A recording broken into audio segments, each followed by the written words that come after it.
Hello, folks. Let's talk a little bit about nationalism, its definition, its purpose in practice in a country, and what it means to be a nationalist.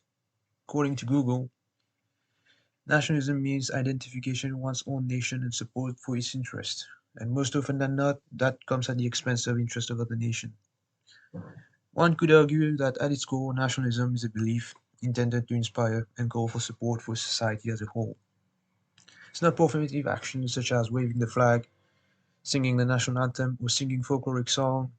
It's about acting for the collective good, improving the working and personal lives of citizens of that country. It's about uplifting the people from the lower class, waging war on poverty, not poor people, protecting the vulnerable, not punishing them, extending your hand to the downtrodden, not criminalizing mistakes, providing care for the elderly so they can live the rest of their lives with their loved ones. If you're a strong man, that's the role you should be taking on, alleviating suffering, not passing down generational misery with this backward mindset of I suffer, well, therefore you suffer. Every generation throughout history has worked tirelessly to give the next generation a better chance at life. Think, for instance, inheritance of belongings from your elderly. The United States, for centuries and decades, wages rose every year in tandem with inflation, which convinced people that life will get better as the year goes on, hence known as the American dream. The basic unit of society is not the individual, it's family, since there's no such thing as self-made man.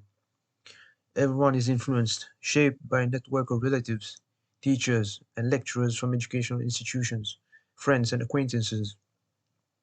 No one is birthed into this world alone and achieves anything by themselves. The logical thing to do is to have socialized influence policies to guarantee an opportunity for everyone, such as free healthcare, free education, better housing, more efficient public transport system. While we're here, let's talk a little bit about culture. Conservatives love to complain about degradation of culture, while simultaneously making fun of individuals who study literature, art, degrees, and any fields that doesn't satisfy their utilitarian approach to life. If not for literature, architecture, sculptures, murals, music, what kind of a society are you fighting for? Privatizing education at the tertiary level is not good for it's not for the collective good. It actively devalues civilization and culture. The government should play an active part in commissioning architecture that reflects distinctly the culture of that said nation. Think French architecture, for example. Surrendering culture to technology by uploading and consuming mindlessly vapid content on social media results in a less tactile connection with art. Allowing the major tech companies to substitute every aspect of human interaction with programs and applications is a recipe for stunted social skills. In our unbridled economic system, anything can be commodified, will attract attention, therefore there is a market for it. And the more attention it gets, the more mainstream it becomes, effectively being inescapable. In essence, attention is currency. Think the rise of OnlyFans, capitalizing on rise of digital sexual transaction. Culture is something that we should all build upon, improving and keeping up with the rapidly changing times, not trivialize, criticize, and condemn cynically, thus sanctioning a decaying way of life. This is not meritocracy if you don't have the financial means to afford education. It inhibits one's social mobility. It can be a very right idea to give people a trust fund to invest in the stock market to finance their studies. It's cheaper to import labor as opposed to train labor. This is, in my book, treasonous behavior to prioritize foreigners over your fellow countrymen.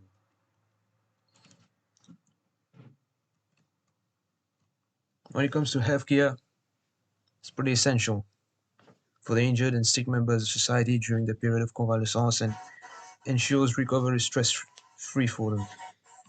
In the United States, people die prematurely of preventable deaths due to not being be able to afford medical bills. It is true that Americans visit the doctor less than other citizens around the globe. However, it's because of medical bills, compounded with the fact there's no living wage, which makes sense. Consequently, more Americans die at home than in the hospital.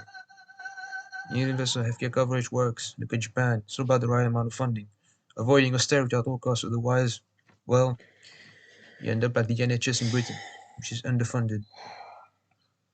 The United States spends way too much percentage of its GDP on healthcare, largely being ripped off by big pharma, and uneven distribution of salaries. Think of nurses being underpaid. How many more Americans have to die prematurely before you snap out of it? Look here, I'm all for protecting rights of the individuals. However, that right stops when their action tramples on millions of their fellow countrymen. When it comes to housing, it's a basic need to have a roof over your head, a place of solace, something synonymous with safety. It signifies comfort, to be conscious of having a domicile is a sign of living a dignified life.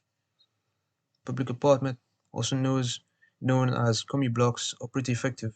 It's cheaper to heat, electrify, and connect to the whole internet than a whole block of apartment housing.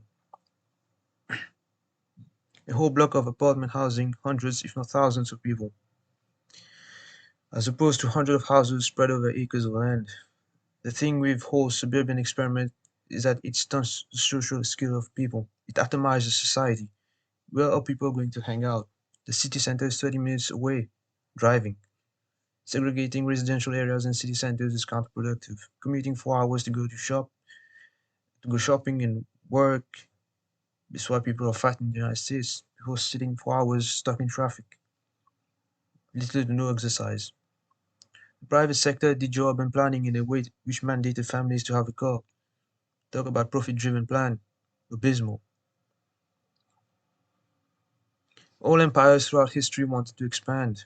Their imperial ambitions had an unquenchable thirst for war, whipping in national hysteria, sanctioned by religious establishment, canonizing the fallen, clueless men honored for desperate glory, mythologizing them by carving their name on monuments for remembrance, thus also convincing the young men who cannot find meaning in their life that they will find meaning in their death, a pervasive belief reinforced by the lack of social mobility, stuck in a vicious downward spiral downward of cynicism, depression, and pessimism, with nothing but a bleak future in its sight.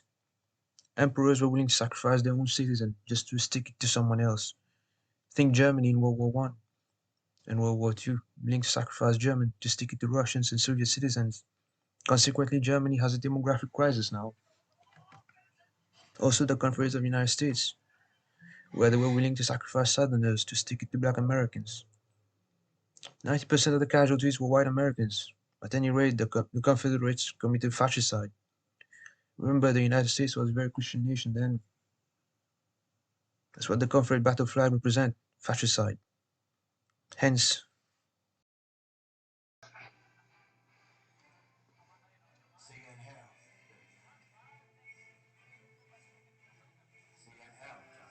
the gist of it is, the people at the top have all the resources to shape the future, the nation, and leaving the rest of us behind. Those rapid changes take its toll on the perception of one's surrounding due to the fact that we take longer to adjust to it. Think the demographic changes of your neighborhood, or pop culture becoming less and less relevant, stagnating years of creativity due to corporatism, favoring safe and guaranteed profit product feasting on nostalgia for a bygone era over the risky and the experimental. The people should be integrated economically to foster and sustain social cohesion, not the opposite, resulting in tribalism, think being politically disenfranchised and seeking affirmation in political streams which confirm your biases. It's all about being part of a community. It's almost like a fandom now, whether you like a politician or not, or a content creator on YouTube. In conclusion, nationalism is not about building a perfect society, but rather mitigating long-term problems. Not sure how to end this video, so please like and subscribe and consider becoming a Patreon member so you can help me out make more videos like this in the future. Thanks a lot.